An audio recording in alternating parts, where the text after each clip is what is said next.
नमस्कार दोस्तों, मैं लोकेंद्र सिंह चौहान आपका exam made easy YouTube channel पर हार्दिक स्वागत करता हूं। हम लोग पढ़ रहे हैं environment ecology. So far I have taken 2 lectures on this course. और ये जो हमारी सीरीज है उसका नाम है the comprehensive course on environment and ecology, जिसको हम बोलते हैं TCEE।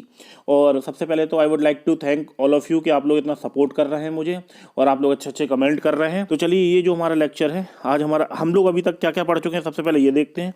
फर्स्ट क्लास में हम लोगों ने पढ़ा था। हाँ, और अगर आपने वो 2 लेक्चर नहीं देखे हैं तो अब वो दो लेक्चर ऊपर आई बटन पर लिंक दे दी जाएगी या फिर नीचे मैं लिंक दे दूंगा, तो आप उस लिंक के थ्रू इन दोनों लेक्चर्स को देख लीजिएगा। अगर आपने exam made easy YouTube channel subscribe नहीं किया है तो आप इसको सब्सक्राइब कीजिए, क्योंकि इसमें बहुत अच्छे अच्छे कोर्सेज आने वाले हैं और आई एम टेलिंग यू, ये आपके लिए प्रिपरेशन की इस जर्नी में एक बहुत अच्छा यूट्यूब चैनल साबित हो सकता है। तो आप इस चैनल को जरूर सब्सक्राइब करिए और वीडियो को भी लाइक जरूर करिएगा और दोस्तों के साथ शेयर कीजिएगा। चलिए, अब हम लोग समझते हैं कि अभी तक हम लोग क्या क्या पढ़ चुके हैं और अब आज के लेक्चर में हम लोग क्या क्या पढ़ेंगे। तो सबसे फर्स्ट क्लास में हम लोगों ने कुछ बेसिक डेफिनेशंस पढ़ी थी इकोलॉजी की। इकोलॉजी होती क्या है, उसकी हिस्ट्री क्या है, और एनवायरनमेंट रिलेटेड कंपोनेंट पढ़े थे और लेवल ऑफ ऑर्गेनाइजेशन पढ़ा था। ये पहली क्लास थी जो कि हम लोग कर चुके थे कंप्लीट। ठीक है, अब हम लोग पढ़ रहे थे जो एक ब्रॉड टॉपिक है, फंक्शंस ऑफ इकोसिस्टम।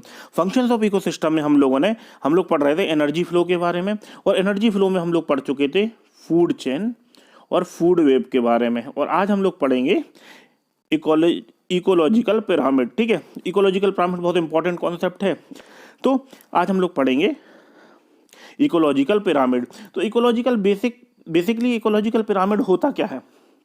हमने फूड चेन और फूड वेब पढ़ा, उसमें ट्रॉफिक लेवल आपने समझा था कि ग्रास है, ग्रास के बाद में ग्रास को खाता है रैबिट को खाता है फॉक्स, और फॉक्स को खाता है टाइगर। तो ये जो थे ये ट्रॉफिक लेवल पे आपने उसमें फूड चेन में आपने पढ़ा था। लेकिन जब पिक्टोरियल रिप्रेजेंटेशन होता है पिरामिड के शेप में, इस तरीके से या इस तरीके से, तो इसको बोलते हैं इकोलॉजिकल पिरामिड। टोटली अगर हम कहें इन शॉर्ट, तो pictorial form of representation of food chain at every topic level, जिसको बार्स के थ्रू, हॉरिजॉन्टल बार्स के थ्रू, ऐसे लाइंस के थ्रू सेग्रीगेट किया जाता है, इसको बोलते हैं इकोलॉजिकल पिरामिड। ठीक है, तो ये हो गया आपका एक इंट्रोडक्टरी, आपका एक तरीके से आपको इंट्रोडक्शन में दे दिया। अब इसमें एक बार एक bookish, since some of you are very particular about the bookish definition, इसलिए मैं इस राइट अप को दे देता हूँ। हालांकि जो मैं बोल रहा हूँ आप उसी तरीके से लिखिए समझ के, ज़्यादा मतलब कॉन्सेप्ट आपको कॉन्सेप्ट समझ में आना चाहिए, लैंग्वेज चाहे कुछ भी हो। ठीक है, लेकिन स्टिल आपको एक मैं फॉर्मल डेफिनेशन दे सकता हूँ, दे दी है मैंने यहाँ पे द स्टेप्स। हाँ, और ये जो मैंने बुक रेफर करी है वो शंकर आइस की बुक रेफर करी है। ठीक है, the steps of trophic level expressed in a diagrammatic way are referred as the ecological pyramid. ठीक है, the food producer form the base of the pyramid, मतलब इसका ये कहना चाह रहा है कि सपोज जैसे ग्रास है या प्लांट है, इसने फोटोसिंथेसिस करके प्रकाश संश्लेषण करके इसने फूड बनाया, तो इसको प्रोड्यूसर बोल सकते हैं। बीच में consumer, primary consumer, secondary consumer, tertiary consumer और टॉप लेवल कंज्यूमर, तो ये बीच में रहेंगे और ये रहेगा टॉप लेवल पर कंज्यूमर। तो इसको रिप्रेजेंट करते हैं इस तरीके से। ठीक है, तो इसको बोलते हैं पिरामिड। तो इसमें वही बताया है कि आप देख लीजिए, इसमें वही लिखा होगा। हाँ, the food producer form the base of the pyramid, top at carnivore form the tip. ठीक है, other consumer trophic level in between. ठीक है, जो मैंने बताया कि भाई ऊपर होता है, नीचे होता है जो प्रोड्यूसर होता है लाइक प्लांट्स और ग्रासेस, और ऊपर होता है टॉप कार्निवोर, बीच में होते हैं प्राइमरी, सेकेंडरी, टर्शरी। ठीक है, ये बीच में इसकी बॉडी बनती है इस तरीके से। अब जो इकोलॉजिकल पिरामिड होते हैं वो 3 टाइप के होते हैं। पिरामिड्स ऑफ नंबर होते हैं, पिरामिड्स ऑफ बायोमास होते हैं, पिरामिड्स ऑफ एनर्जी और प्रोडक्टिविटी होता है। ठीक है, तो ये जो है ये कहानी थोड़ी सी लंबी है, मतलब कि थोड़ा सा ये कॉन्सेप्चुअल है, तो इसको हम समझते हैं अब। ठीक है, तो अब सबसे पहले एक सेकेंड, जो मैंने राइटअप दिया है इसको मैं बता दूंगा। पहले मैं जो एक्सप्लेन कर रहा हूं आप उसको समझते जाइए और उसके नोट्स बनाते जाइए। ठीक है, शॉर्ट फॉर्म में लिखूंगा, आप लोग देखते चलिएगा। ठीक है, तो इस जो इकोलॉजिकल पिरामिड्स हैं वो नंबर्स के हैं। ठीक है, नंबर्स, बायोमास, और तीसरा है आपका एनर्जी। ये मैंने बता दिया, ठीक है। अब हम सबसे पहले देखेंगे, अब देखेंगे इकोलॉजिकल पिरामिड ऑफ नंबर, ठीक है। तो इकोलॉजिकल पिरामिड ऑफ नंबर देखने के लिए दिस कैन बी,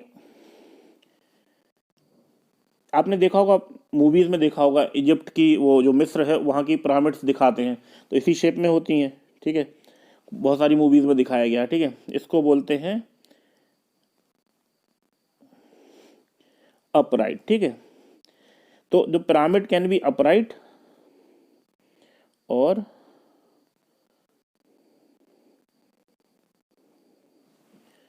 इसको बोलते हैं इनवर्टेड, ठीक है। मतलब इसको ही घुमा दिया है, ठीक है। इसी पिरामिड को घुमा दिया, मतलब जो ब्रॉड लेवल है वो टॉप पे चला गया और जो टिप लेवल है वो नीचे आ गया, तो इसको बोलते हैं इन्वर्टेड। तो अब इसमें क्या होगा, इसको समझते हैं कि किस तरीके से अब इसको मतलब अब ये दोनों कंडीशंस देखेंगे कि अपराइट कब होता है, इन्वर्टेड कब होता है, ठीक है। तो इसमें मैंने दे रखा है, आप समझिए। अब देखते हैं तो पिरामिड्स ऑफ नंबर, ठीक है। तो पिरामिड्स ऑफ नंबर में क्या होगा कि भाई देखिए, जो मैंने आपको जब फूड चेन पढ़ाया था, ठीक है, इसमें ही देखते हैं।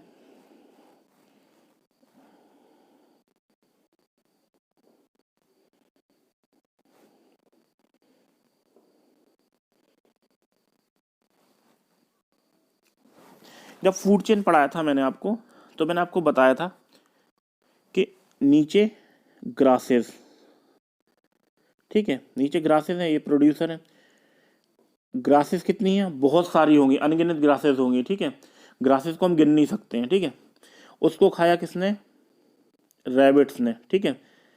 रैबिट्स हो गया प्राइमरी कंज्यूमर, ठीक है। ये इनको गिन सकते हैं, ठीक है। फिर रैबिट को खाया फॉक्स ने, ठीक है, सेकेंडरी कंज्यूमर, ये रैबिट से कम होंगे, ठीक है। और फॉक्स को खाया टाइगर ने, तो ये हो गया टॉप कंज्यूमर, ठीक है। तो देखिए अब इसकी जो शेप बनी, टॉप जो है तो वो टिप टिप हो गया, ठीक है। और जो बेस है वो ब्रॉड हो गया। तो यहाँ से जो इसकी अगर शेप देखोगे तो ये पिरामिड की बनी, इन्वर्टेड तो नहीं है ना, अपराइट है, मतलब ऐसी चल रही है इसमें। तो इसको ही बोलते हैं पिरामिड्स ऑफ नंबर। मतलब जो इसमें नंबर ऑफ पार्टिसिपेंट है फूड चेन में, उनके नंबर्स जैसे ही हम ऊपर की तरफ चलती जाती है ना फूड चेन, तो वो कम होते जाते हैं। जैसे ग्रासेस अनगिनत होती हैं, फिर रैबिट उससे कम, फॉक्स उससे कम और टाइगर सबसे कम, ठीक है। तो इस तरीके से ये क्या होता है, पिरामिड का शेप ले लेती है, ठीक है। तो ये हो गया अपराइट इसका। अब इसका सेकंड फॉर्म देखते हैं। अभी जो मैंने डेफिनेशन उसमें लिखी हैं राइट अप में, वो भी मैं आपको बता दूंगा, पहले आप समझ लीजिए, क्योंकि आप डायरेक्ट डेफिनेशन पढ़ेंगे तो यू माइट गेट कंफ्यूज। तो ठीक है, अब जैसे अपन लोग एक एग्जांपल ले लेते हैं, एक पेड़ का एग्जांपल लेते हैं, ठीक है। एक पेड़ है, ठीक है, एक ही पेड़ है ये, ठीक है, वन ट्री। इस पे बैठी हैं बर्ड्स, ठीक है। अब एक पेड़ पे कितनी भी बर्ड्स बैठ सकती हैं, सपोज 100 बर्ड्स बैठ गई, ठीक है। अब इन ये पेड़ में से कुछ कुछ खा रही हैं, और जो बर्ड्स बैठी उसमें लगे होंगे पैरासाइट्स, ठीक है। और पैरासाइट तो बहुत छोटे होते हैं, तो बहुत सारे, मतलब इन 100 बर्ड्स में पता नहीं हजारों पैरासाइट्स लगे होंगे, और इन पैरासाइट्स में लगे होंगे हाइपर पैरासाइट्स, ठीक है। तो देखिए, पेड़ छोटा सा, ठीक है, एक पेड़ है, ठीक है, नंबर्स में। उसके बाद उसमें हजारों बर्ड्स होंगी, ये ऐसा जाएगा। उसके बाद पैरासाइट और ज़्यादा जाएगा, ठीक है। और हाइपर पैरासाइट ये हो गया। तो ये इस तरीके से बन गया ये इन्वर्टेड, ठीक है। इसको मैं बता देता हूँ, इस तरीके से इसको बना लेंगे।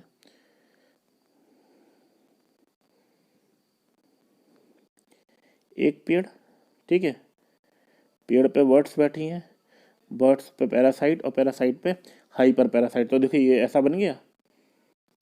टिप टिप है बेस लेवल पे, ये प्रोड्यूसर है पेड़, ठीक है, क्योंकि ये एक ही है।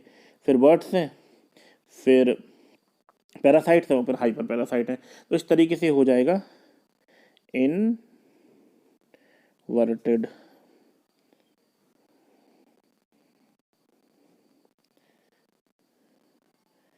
इनवर्टेड, ठीक है।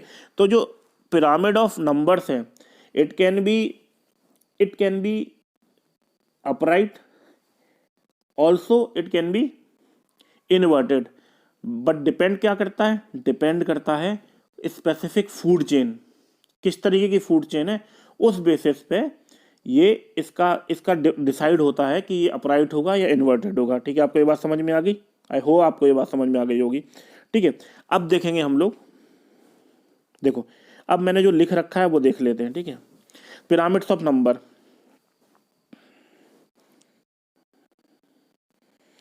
तो पिरामिड्स ऑफ नंबर में आएगा आपका कि this type of pyramid can be grassland. ठीक है, तो देखो इसमें देखा कि लोअर बेस लेवल पर देखिए अबंडेंस होता है। देखिए the grasses occupy the lowest level base because there abundance, the next level में भी प्राइमरी कंज्यूमर हर्बीवोर होता है, ग्रास हॉपर या रैबिट्स हो सकता है। ठीक है, मैंने इसमें ग्रास हॉपर मैंने इसमें ग्रास हॉपर लिखा, मैंने आपको एग्जांपल रैबिट का दिया। ठीक है, the individual number of grass hopper is less than the grass, सही बात है, मतलब ये ग्रास हो गई तो ये हो गया आपका ग्रास हॉपर। ठीक है, उसके बाद में जो ग्रास हॉपर है, ग्रास हॉपर को कर रही वो रेट खाएगा तो रेट की उससे कम होगी। ठीक है, देखो दिया गया है rats are grasshopper because the next level trophic secondary carnivore, फिर इसको स्नेक्स ने खाया और स्नेक को किसने खाया, हॉक ने। बन गया, क्लियर है एक पिक्चर?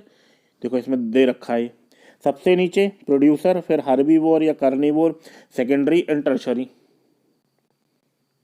ठीक है, ऐसे ही पॉन्ड में दे रखा है। ठीक है, चलो अभी आपका नंबर्स वाला क्लियर हो गया। इन्वर्टेड अब बता देता हूं मैं आपको। इन्वर्टेड वो पेड़ वाला जो मैंने एग्जांपल दिया था, नीचे पेड़, फिर ऊपर हर्बीवोर मतलब वो चिड़िया, फिर पैरासाइट, फिर हाइपर पैरासाइट्स। तो यही मैंने पूरा इसमें लिख रखा है एक फॉर्मल लैंग्वेज में। ठीक है, तो आप इसको पढ़ लीजिएगा, बाकी आपको ये कॉन्सेप्ट आई थिंक समझ में आ गया होगा। अब पढ़ते हैं पिरामिड ऑफ बायोमास। तो सबसे पहले तो हमको समझना पड़ेगा कि ये बायोमास है क्या। ठीक है, बायो मतलब लाइफ, मास मतलब मास। तो कुल मिला के अपन कह सकते हैं कि द अमाउंट ऑफ, इसको मैंने एक फॉर्मल डेफिनेशन में आपको बताता हूं। चलिए मैं आपको एक फॉर्मल डेफिनेशन बताता हूं इसमें कि total amount of mass of animal और plant in the given area is called biomass. ठीक है, एक पर्टिकुलर क्षेत्र में जितना अमाउंट ऑफ मास होगा एनिमल और प्लांट का, उसको बोलते हैं बायोमास। या फिर बोल सकते हैं कि the amount of organic matter, the amount of organic matter present in specific area is called biomass of that region. ठीक है, कुल मिला के जो मास है उसको बायोमास बोलते हैं। अब बहुत वैसा समझा जाए तो देखो अब इसमें भी डेफिनेशन में अब क्या बताया, इसमें देखो ये भी दो टाइप के होते हैं, एक होती है आपकी अपराइट और एक होती है आपकी इन्वर्टेड। अब अपराइट कब होगी, इन्वर्टेड कब होगी, इसके चित्र को देखते हैं। देखो वही सेम एग्जाम्पल लेते हैं जो उसमें लिया था ग्रास का। नीचे ग्रास है, ग्रास का मास ज़्यादा होगा क्योंकि उनका नंबर्स ज़्यादा है। ठीक है, तो 100 kg हो गया। ऊपर हिरन है या रैबिट है, उसका मास कम होगा। ठीक है, ऊपर जाओगे फॉक्स है, फॉक्स का उससे कम होगा और शेर का सबसे कम होगा। तो इस केस में क्या हो जाएगा, ये अपराइट बायोमास हो गया। ठीक है, समझ में आ गया ये? अब देखते हैं अपन लोग इन्वर्टेड पिरामिड। ठीक है, इन्वर्टेड पिरामिड में देखते हैं एक्वेटिक इकोसिस्टम में देखते हैं। ठीक है, एक्वेटिक इकोसिस्टम में क्या होगा कि जो फाइटोप्लैंक्टन होते हैं, फाइटोप्लैंक्टन फोटोसिंथेसिस करते, प्रकाश संश्लेषण से अपना भोजन बनाते हैं। ठीक है, and they are less in numbers. ठीक है, इसको इस तरीके जैसे फोटोप्लैंक्टन है वो लेस इन नंबर्स में होते हैं। ठीक है, ये पॉन्ड्स इकोसिस्टम में इन्वर्टेड में देख रहे हैं कि बायोमास का जो पिरामिड हो किस तरीके से, ये हो गए फोटोप्लैंक्टन। फोटोप्लैंक्टन को खाएंगे, नंबर ऑफ जू प्लैंक्टन ज़्यादा होते हैं। ठीक है, तो ऐसे आ जाएगा। उनको खाएगा फिशेस, फिशेस का जो बायोमास है, जो मछलियां हैं उनका बायोमास ज़्यादा होगा। तो इस तरीके से देखिए इन्वर्टेड बन गया, इस तरीके से हो जाएगा ये। अपराइट आपको ग्रास लैंड वाले में बता दिया और पॉन्ड्स के उसमें इकोसिस्टम में आपको बता दिया, पॉन्ड्स के जो फूड चेन होगा उसमें बता दिया आपका किस तरीके से आपका इन्वर्टेड बनेगा। आप देख लीजिए, देखिए इसको पढ़ भी लेते हैं। एक्वेटिक इकोसिस्टम में बायोमास किस तरीके से होता है, this is because producer are tiny phytoplankton, मतलब छोटे छोटे होते हैं जो मैंने आपको बताया, and that grow and reduce rapidly. Here the pyramid of biomass has a small base. ठीक है, इसलिए इसका बेस जो है स्मॉल है। आप ये देखिए ना, ये प्रोड्यूसर है 4 ग्राम है, हार्बीवोर है ये 8 ग्राम है, कार्निवोर है 12 ग्राम है। तो इस तरीके से इनका मास जो है ये दिया गया है बायोमास, जो ये चीज़ इसमें दी गई है बायोमास। तो आई थिंक आपको ये चीज़ क्लियर हो गई होगी, ठीक है। तो अब दोस्तों एक सेकेंड, हाँ, हमने क्या क्या ध्यान रखिएगा, ये बहुत इंपॉर्टेंट कॉन्सेप्ट है, आपको आप फोकस होकर सुनिएगा। नंबर्स का बायोमास, नंबर्स का देखा अपन ने किस तरीके से बनता है, अपराइट भी होगा और इन्वर्टेड भी होगा, ठीक है। जब अपन बायोमास की बात करेंगे तो बायोमास में भी अपराइट होगा और इन्वर्टेड होगा, ठीक है। ये दोनों क्लियर हो गए। अब आएगा मोस्ट इंपॉर्टेंट कॉन्सेप्ट, ये है पिरामिड ऑफ एनर्जी, ठीक है। पिरामिड ऑफ एनर्जी में हम लोग पढ़ेंगे, पिरामिड ऑफ एनर्जी का रूल ऑफ थंब आप लोग समझ लीजिए, इट विल ऑलवेज बी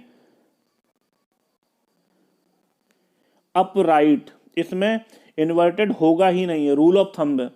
अगर आपके एग्जाम में कभी कोई एक लाइन दे दी गई और उसमें दे दिया गया कि एनर्जी पिरामिड हैज गिवन, मतलब क्या बोलते हैं, इन्वर्टेड एनर्जी पिरामिड, तो देन इन देयर आप उसको गलत मार्क कीजिएगा और उसके बेसिस पे ही आप अपने उस क्वेश्चन को सॉल्व कीजिएगा।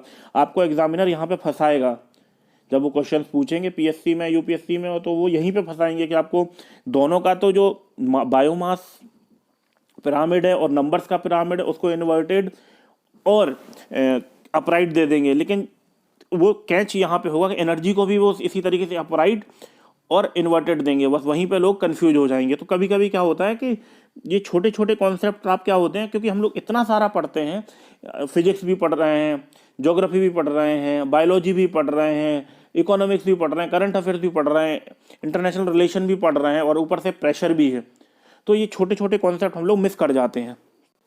तो आपको ये ध्यान रखना ही है और इसलिए मैंने आपको ये स्पेसिफिकली आपको ये बोला है।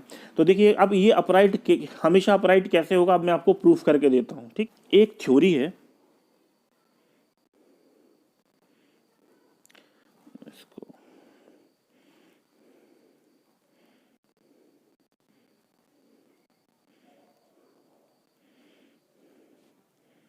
ये थोड़ा स्पेलिंग तो देख लीजिएगा आप, ये सही है वैसे तो, लिंड्समैन 10% लॉ, ठीक है। लिंड्समैन 10% लॉ क्या कहता है,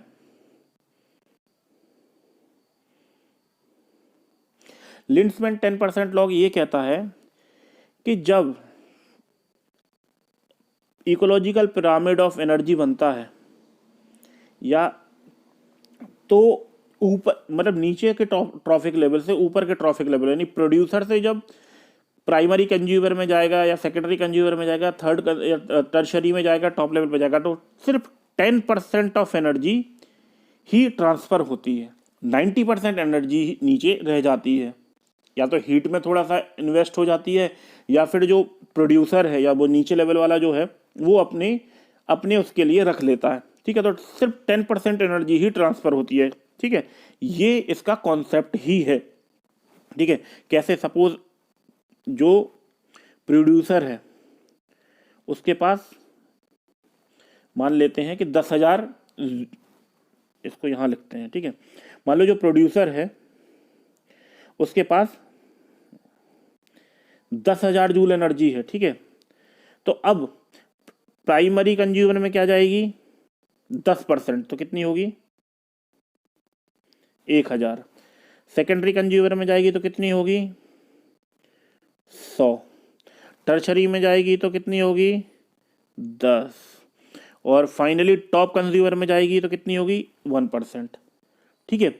इस बेसिस पे क्वेश्चन भी पूछे जाते हैं, मतलब अगर आपको समझना है तो वैसे तो क्वेश्चन मतलब न्यूमेरिकल्स नहीं आते हैं, बट अगर कभी पूछ लिया जाए कि भाई अगर मान लो प्रोड्यूसर के पास में 100 जूल है या 1000 जूल है तो टॉप लेवल पे कितनी बचेगी, या फिर टॉप लेवल पे मान लो 10% मतलब 10 जूल एनर्जी है आई है, तो फिर प्रोड्यूसर पर कितनी होगी। इसी तरीके से लिंड्समैन का जो 10% लॉ है उस बेसिस पे आपको 10%, अगर ऊपर की तरफ जाते हैं तो एक जीरो कम करते जाते हैं और आप कैलकुलेट कर लेना, और अगर नीचे की तरफ आते हैं तो एक जीरो जोड़ते जाना। तो इस तरीके से आप वो न्यूमेरिकल सॉल्व कर लेंगे, ठीक है। और अगर आपको फिर भी कन्फ्यूजन आए, वैसे तो कन्फ्यूजन नहीं आएगा, लेकिन अगर स्टिल यू आर कन्फ्यूज तो आप मुझे कमेंट बॉक्स में कमेंट करके पूछ लेना, मैं आपको बता दूंगा। न्यूमेरिकल्स में इसलिए सॉल्व नहीं करा रहा हूँ क्योंकि वो मुझे लगता नहीं कि न्यूमेरिकल्स आएगा, लेकिन हाँ आपको ये चीज़ पता होना चाहिए, इसलिए मैंने इसको इस तरीके से बता दिया, ठीक है। अब अपन लोग समझ लेते हैं इसको, पूरे कॉन्सेप्ट को किस तरीके से है ये। तो देखो, इसमें इस थ्योरी को आप लोग पढ़ लेना, मैं आपको सीधा एग्जाम्पल में समझाता हूँ। यहाँ पे जो मैंने चित्र दे रखा है, देखो प्रोड्यूसर है, इसके पास कितनी है 100 के कैलोरी है, ठीक है। प्राइमरी कंज्यूमर में 100 आ गई, सेकेंडरी कंज्यूमर में 10 आ गई, और टर्शरी कंज्यूमर में कितनी आई 1 कैलोरी आई ना। तो सबसे ज़्यादा नीचे पे है, ठीक है, फिर उससे कम ऊपर के लेवल पे, फिर उससे कम ऊपर के लेवल पे, उससे कम ऊपर के लेवल। तो क्या बना ये, ऑटोमेटिकली अपराइट बना ना। हैंस प्रूव्ड के the ecological pyramid of energy will always be upright. समझ में आ गया आपको? मेरे हिसाब से तो समझ में आ जाना चाहिए आपको, क्योंकि ये मैंने बहुत सिंपलेस्ट वे में बताया। आप बुक में पढ़ेंगे मतलब hardly you will get clarity, ठीक है। इसलिए मैंने आपको एक बिल्कुल आराम से उसमें बता दिया है, ठीक है। अब देख लीजिए कुछ चीज़ें आप यहाँ पे समझ लेते हैं। देखिए ये क्या है कि ये जो कॉन्सेप्ट है ना, शुरुआत के ये जो कॉन्सेप्ट है ना, शुरुआती कॉन्सेप्ट थोड़ा सा बोरिंग होते हैं, लेकिन आपको एक बार तो पढ़ने पड़ेंगे। इसमें मैं I can not help you in this, मतलब मैं इसको बहुत सिंपलेस्ट वे में आपको डिस्क्राइब कर सकता हूँ लेमन्स लैंग्वेज में, लेकिन इससे ज़्यादा मतलब, लेकिन आपको इसको अगर मैं बोलूँ कि आप स्किप कर दो तो स्किप नहीं हो सकता, क्योंकि अगर आपने ये चीज़ें स्किप करी तो आप जब आगे के जो कॉन्सेप्ट पढ़ेंगे ना उसमें आप कंफ्यूज हो जाएंगे। तो इसीलिए मैं क्या कर रहा हूँ, मैं कोशिश कर रहा हूँ, मैं चाहूँ तो 1-1 घंटे का लेक्चर बना सकता हूँ, लेकिन फिर आप बहुत ज़्यादा बोर हो जाएंगे। इसलिए मैं एक वीडियो लेक्चर में एक एक कॉन्सेप्ट को ही एक्सप्लेन कर रहा हूँ, ताकि आप लोग आराम से पढ़ते जाएं, उसके नोट्स बनाते जाएं। आप उसके नोट्स बनाते जाएं। नोट्स बनाने के साथ ही अगर आपको कहीं कन्फ्यूजन हो तो आप कमेंट बॉक्स में अगर आपको नोट्स बनाने के साथ अगर कहीं कन्फ्यूजन है तो आप कमेंट बॉक्स में कमेंट कर दीजिएगा, मैं आपको उसमें रिप्लाई कर दूंगा। और ये सारा जो मैंने आपको जो राइटअप दे रखा है, ये इसलिए दे रखा है कि आप इसको पढ़ लें, ताकि एक फॉर्मल वे में आपके पास नोट्स हो जाएंगे। और जो मैं बोल रहा हूँ उसको एक आप समझ लीजिए कि कॉन्सेप्ट क्लियरिटी के लिए मैं इस लैंग्वेज में भी आप चाहे तो नोट्स लिख सकते हैं, ठीक है। तो ये आपको, मुझे लगता है कि आपको ये जो पिरामिड ऑफ, पहले स्लाइड्स में देखते हैं,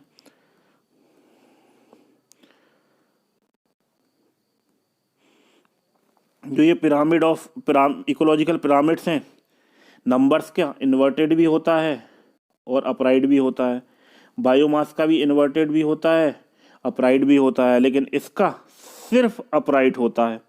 क्यों होता है? लिंड्समैन 10% लॉ, ठीक है, ध्यान रखिएगा, उसके कारण ये होता है। तो ये आपका टोटल हो गया इकोलॉजिकल पिरामिड।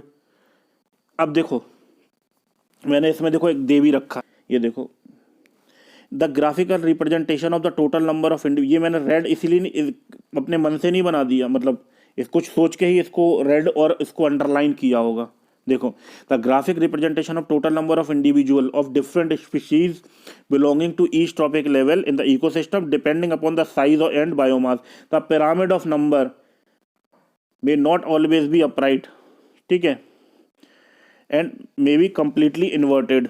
इसीलिए दे रखा है कि हमेशा अपराइट नहीं होगा, इन्वर्टेड भी हो सकता है, डिपेंड करता है केस पे।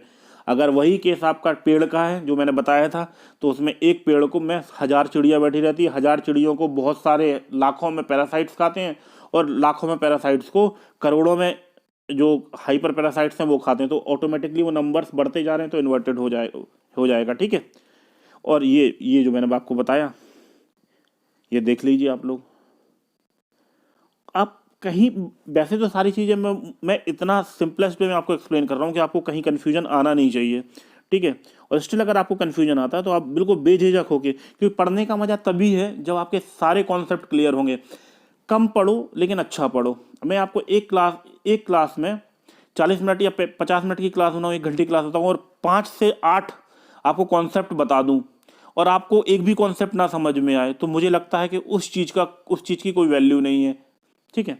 ऐसे से अब एक कॉन्सेप्ट पढ़ो और उसको क्लियर करते चलो, ठीक है।